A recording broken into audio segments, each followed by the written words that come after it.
पूर्वांचल भोजपुरी समाज के द्वारा ये आयोजन किया जाता है। इसका क्या विषय है और क्या मान्यता है, क्या कठिन है या सरल है ये?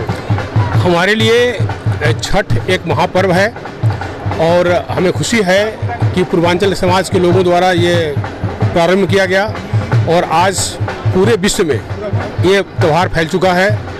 और यह बहुत ही कठिन व्रत है क्योंकि हमारे सभी व्रती करीब 36 घंटे इसकी तपस्या करते हैं, ज़मीन पर सोते हैं, बिना खाए पिए रहते हैं और एकदम विशुद्ध लाइफ जीते हैं।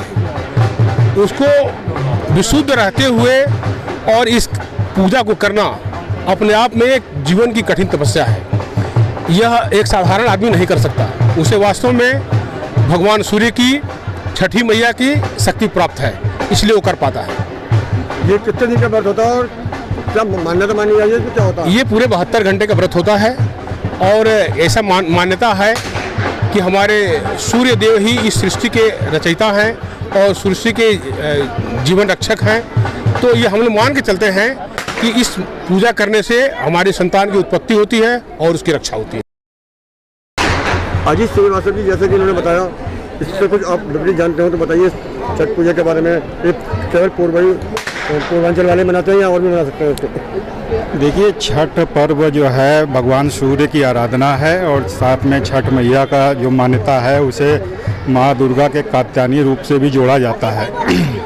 और अभी तो ये उत्तर भारतीय सारे करते हैं, लेकिन धीरे धीरे जिस तरह व्रत की महत्ता के बारे में लोग जान रहे हैं, पूरे भारत और पूरे विश्व में इस व्रत की महत्ता को बढ़ाते हुए ये सभी लोग धीरे धीरे करेंगे। और हमारे प्राचीन ग्रंथों में भी इस बात का जिक्र है कि भगवान राम ने जब अयोध्या वापसी करी थी तो उसके बाद सूर्य की उपासना करी थी।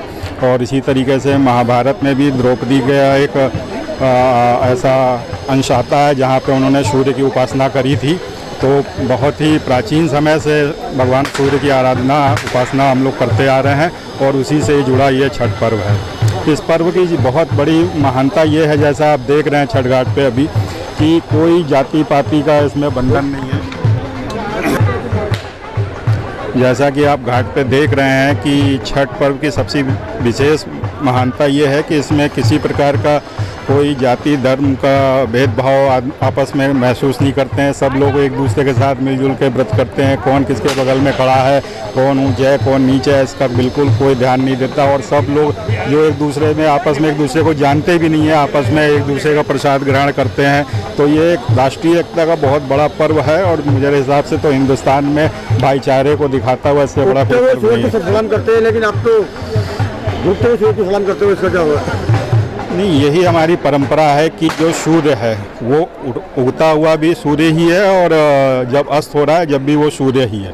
तो हमें उस चीज़ को देखना है कि सूर्य की जो अपनी एक उपस्थिति है इस सृष्टि में, वो चाहे उगते हुए हो या अस्त होते हुए हो, उसकी अपनी महत्ता पे कोई फ़र्क नहीं पड़ता। सूर्य सूर्य ही है। इसी चीज़ को दिखाते हुए हम लोग अस्त होते हुए सूर्य को भी उतना ही महत्वपूर्ण स्थान देते हैं जितना कि उगते हुए सूर्य को।